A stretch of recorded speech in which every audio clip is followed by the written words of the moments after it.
Welcome to Expert Profiles Atlanta, where Atlanta's influencers and innovators share strategies for overcoming obstacles and achieving success in business and life. Here's your host, best-selling author and Atlanta influencer, Neil Howe. Hello and welcome to the show. This is your host, Neil Howe, and today my special guest is Sherman Standberry, and he helps small businesses increase traffic, leads, and revenue through digital marketing. Now, Sherman is the co-founder and managing partner of Lyfe Marketing, which is a full-service digital marketing agency. Now, Lyfe Marketing services over 350 active clients and manages over 15 million in online advertising spend each year. Now, Lyfe Marketing has recently awarded Clutch's top social media marketing agency in 2017 and prides itself in implementing digital marketing tactics that contribute to small business growth. Welcome to the show, Sherman. Thank you, Neil. Thank you for having me. Well, let's get a little bit more background into yourself, Sherman. Tell me what it was that got you started in this whole marketing business. And after that, we'll get into who it is that you actually help. Sure, absolutely, Neil. So as you stated, on Lyfe Marketing, we actually stumbled into this business about 6 years ago. It's actually funny. We were doing social media marketing and SEO for an apartment complex that we lived at. And long story short, we ended up helping that property generate over $600,000 in revenue. And the property management company that owned them, is funny, they looked at the results and they expanded us throughout their whole entire portfolio. And that was about 6 years ago. And since then, we've been helping small businesses primarily across every industry that you can imagine, from e-commerce, from business to business, and other verticals as well. So that's kind of how we stumbled into this industry. And to date, we're still helping over 350 active clients, as you stated earlier, to grow as well. Excellent. That's a great startup story right there. Now, what got you started with that? How did you get, the job with the apartment complex that you were staying at? That's a good question. So to be quite honest, it was a very expensive apartment complex. And my business partners now, actually my brother and his best friend, we just needed somewhere to stay. We were in college at the time, and we were basically offering to do social media to get a discount in rent. And little did we know that discount in rent that we were awarded after the marketing director approved our proposal would turn into what is now a huge, or larger business, I should say, of about 35 to 40 full-time employees that are specialists in digital marketing, SEO, social media marketing, email marketing, you name it. So that's just kind of how we got started and how we were awarded that opportunity, which has transpired into what it is today. That's great life lesson there. You know, you go and you perform a service to get a bit of a discount, and once you do these things for people, you have no idea where it's going to lead. That is excellent to hear. So you mentioned that you do all different kinds of digital marketing. Today I really want to concentrate on SEO, but briefly go into all the services that you offer your clients. Sure. The best way and the easiest way that I break down our services to small business owners is that we have short-term solutions and long-term solutions. Short-term solutions would be to drive immediate traffic, and we can do that through Facebook ads, social media ads, Google ads, basically advertising avenues online to push traffic to your website. That's the quickest way to get immediate traffic, leads, and to set yourself up for conversions. Now, the long-term approach, which is what we call more efficient, but you have to plant seeds, is where we get into social media management, SEO, which we'll focus on a lot today, email marketing and content marketing. And this is where you have to really invest into your own website, your own social media accounts, building your followers, your engagement, building up your email list. So essentially, you're building up assets that will increase revenue or traffic for your business in the long term. And those are more cost efficient because you can literally start getting traffic for free through SEO, which is what we'll talk about today, and through other mediums that that I've mentioned. So across all digital marketing avenues, that's how I break up our services into social media, SEO, email marketing, content marketing, which are all really interrelated as well, by the way. They are, yes. Now, as far as your clients that you serve, you mentioned already that you serve different clients from kind of all walks of life. If there was one main group that you served, what is it? Is it a medium-sized business? Is it a local business? What tends to be the company that comes to you for help most? Sure. So 85% of our portfolio are small businesses. And I would categorize that as any small business that's making more than $500,000 in revenue to about $10 million in revenue on an annual basis. That's probably the most common small business owner that we work with. And if I had to select like a type of business, we have a lot of e-commerce clients. We also have a lot of people in health and beauty and healthcare. And then we also have a fair share of business-to-business clients who are simply using online to generate leads for any type of professional services that they offer. So that's kind of how I would categorize our main clientele here at Lyfe Marketing. So these companies obviously have something going on. They're not just necessarily startups. They've got some revenue coming in. So, how do you start out, or let me see, what kind of problems do you see these companies having right away that you can address? Right. You hit it right on the nail, right? So it's when small business owners really start making a little bit of money that they realize they don't have enough time to handle every single aspect of their business. And that goes to like managing operations, to doing the accounting, filing your taxes, and then actually getting around to working on your website and doing your SEO and figuring out the technical items that go into implementing a successful campaign. So if I had to say the number one reason and pain that our clients have is that they simply do not have enough time to implement their own SEO campaign while handling every aspect of their business. The second element that a lot of our clients have as it relates to pain points that lead them to us is that they don't have the knowledge and experience necessary to actually do the items that they want correctly. So how to correctly optimize their website for SEO, or how to correctly improve their authority of their website to actually show up on Google. So the time and experience are really the two major keys that we help our clients with. And that problem, that pain gets a little bit more aggravated once you start making a little bit more money, you get out of the startup phase, and now you have all these different things that you have to juggle in order to continue to grow your business. And that's where our agency typically steps in. Mm-hmm. All right. So if you're taking on a new client, what is the first thing that you do with them to assess what kind of problems that they're having? Absolutely. So from an SEO standpoint, the first thing, the most critical thing that we have to do is to understand their business and then to audit their website. The purpose of the website audit is to identify the strengths, the weaknesses of their website from an SEO standpoint and see what they're really good at and what problems need to be fixed. It could be simple issues like perhaps the mobile version of your website isn't optimized correctly, or your site is not secure, or your site speed is too slow, or you don't have the proper tags and coding on your website in order to help Google understand your website. But all of that will be identified and diagnosed through a comprehensive website audit, and that will kind of lead us into actually optimizing your website, fixing those problems so that your website is compliant with Google's best practices in order to rank higher through SEO. And during that process, what do you find are the most common mistakes or problems that these companies are having? Well, if I have to be honest, there's a lot of companies that do not have any strategy in place. And what I mean is that, they don't even know what keywords they want their website to rank for. So, for example, if I'm in social media marketing or SEO, when someone goes in Google and type in, the benefits of SEO or SEO agency, that's where I would want to show up.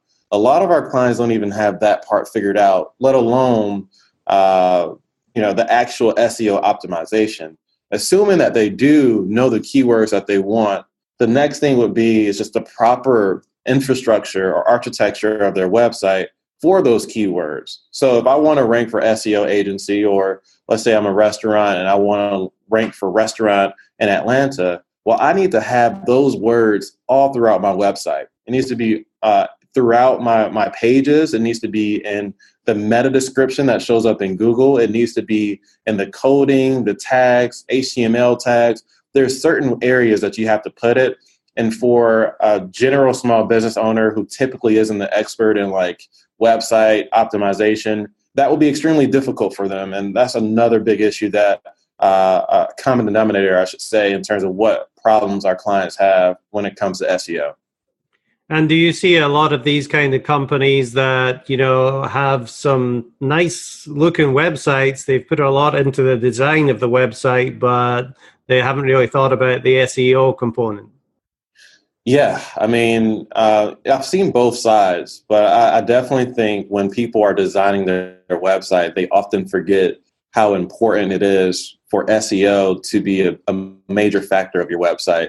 You can have the best designed website in your industry, in your market, but if people simply cannot find it, then it does you no good. I was recently listening to like Damon John, who's a Shark Tank investor, and he was basically saying that he's done investments of like $50,000, $100,000, and they spent that whole entire budget on a website design, and not even including like the SEO or the marketing of the website. So that's something that I strongly caution anyone in similar situations. If you're about to design your website or redesign it, make sure that you strongly consider the SEO elements of your website to make sure that people can find it.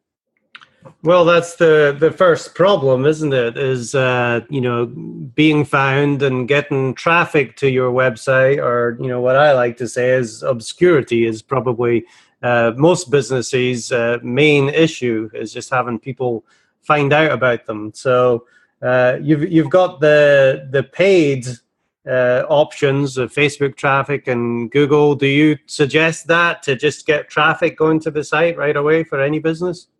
Right. So it kind of goes back to their goals, and then it depends on, their risk tolerance and, what the needs of their business ultimately is.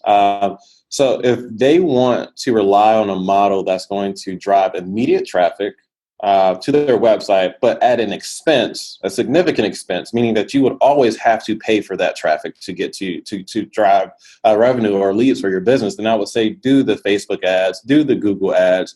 You can literally run an ad on Google and show up immediately tomorrow if you adapt that type of philosophy.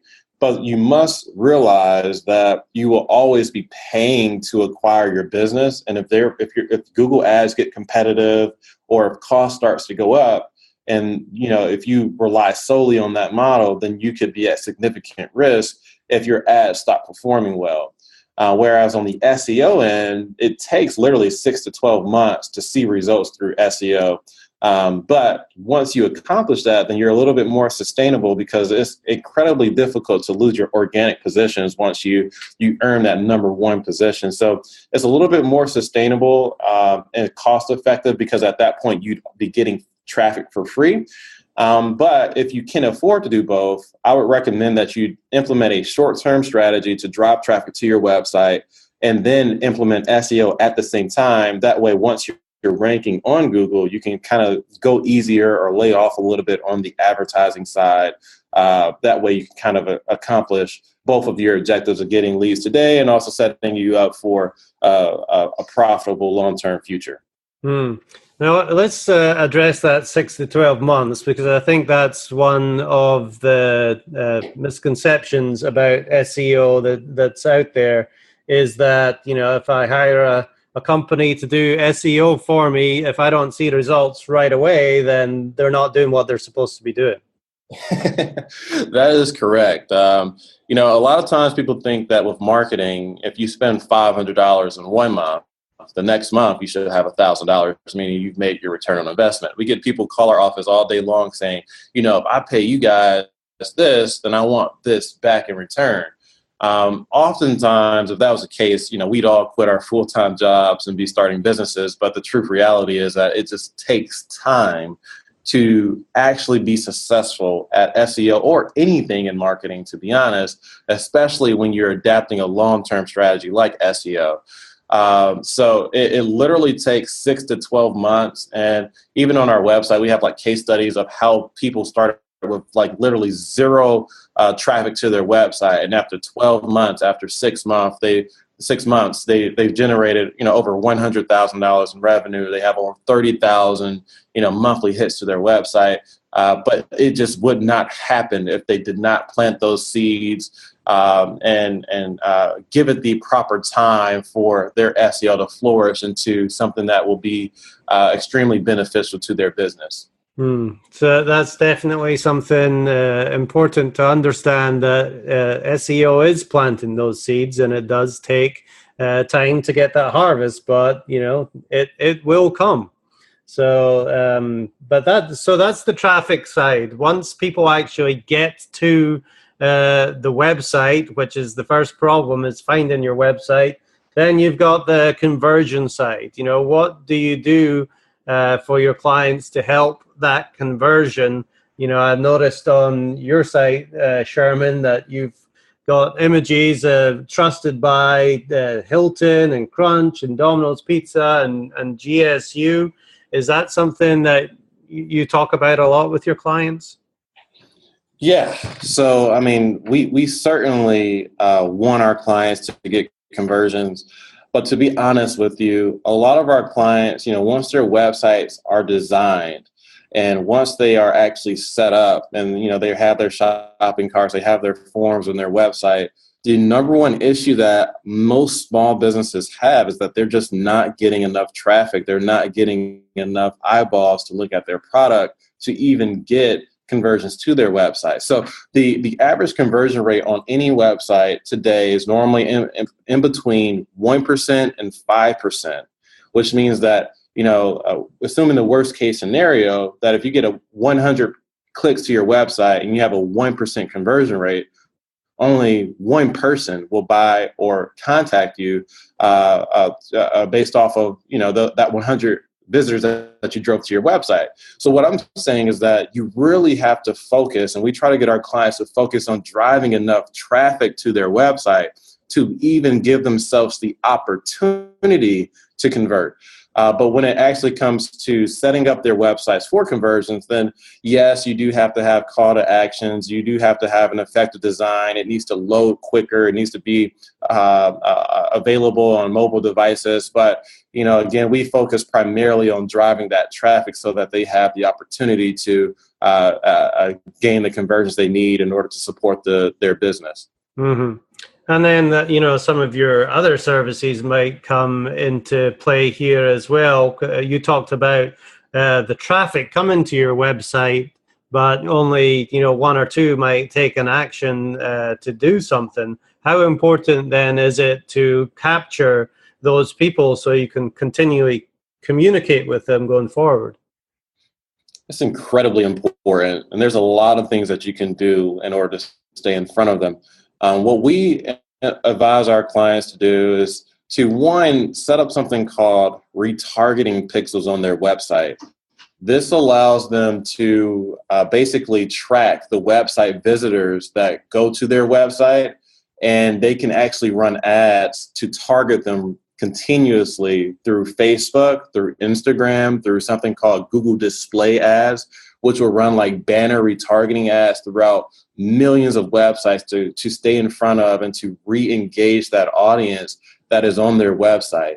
The second thing that we strongly recommend is to have some type of email opt-in option for people who are looking at your products and services. Perhaps someone is not ready to contact you or to purchase your products today, but if you give them some type of option, some type of free guide, some type of coupon, so that you can re-engage them through email newsletters, which is something, by the way, 91% of people check their email every single day. You can actually stay in front of them to continue that dialogue and essentially nurture them to the point that they will convert. So other services like email marketing, retargeting ads, even having social media accounts and posting on a regular and consistent basis can allow you to stay in front of people who are likely to purchase from you at some point in the future. Just being there and always being thought of, being top of mind like that makes a big difference, because not everybody's ready to purchase right away. So you've always got to be there. Now, tell me, Sherman, you've given us a lot of great advice here.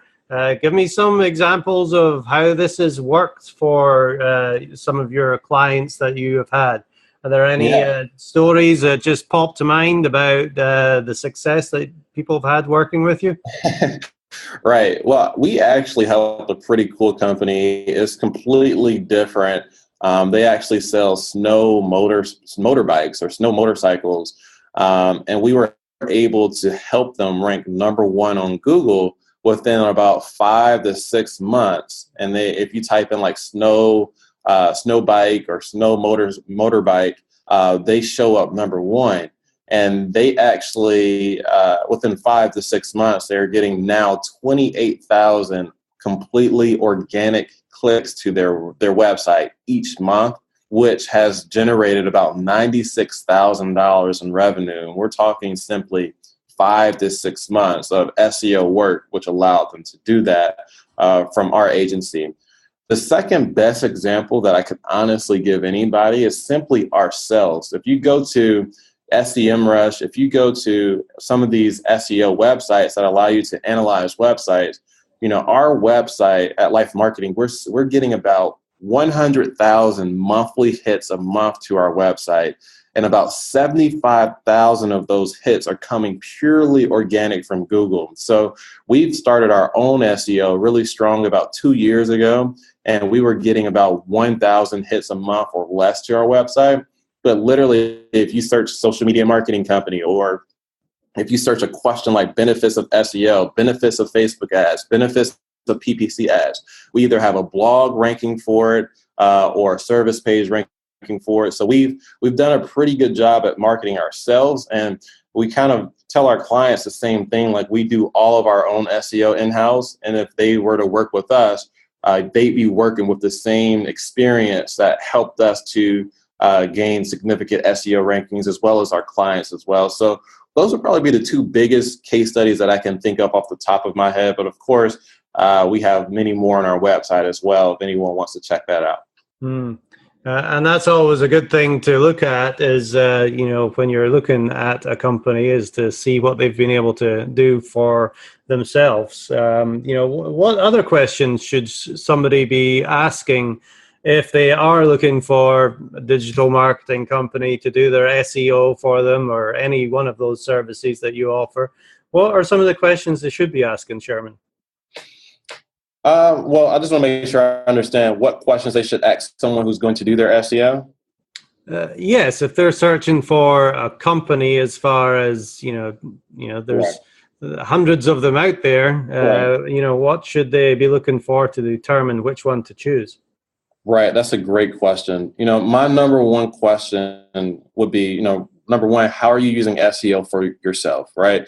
Because everyone's preaching SEO, but how many are actually implementing it successfully? And it's a lot of people who claim to be SEO experts, but in fact, their own websites are getting organic, or getting close to no organic traffic at all. And I think that's just complete fraud. And I think it's not fair for people to be talking to people who haven't even been able to implement a similar strategy for themselves. So I think the first thing I caution people to do is to make sure that you're looking or you're talking to someone who's actually practicing what they preach. And then number 2, make sure that they have solid SEO case studies.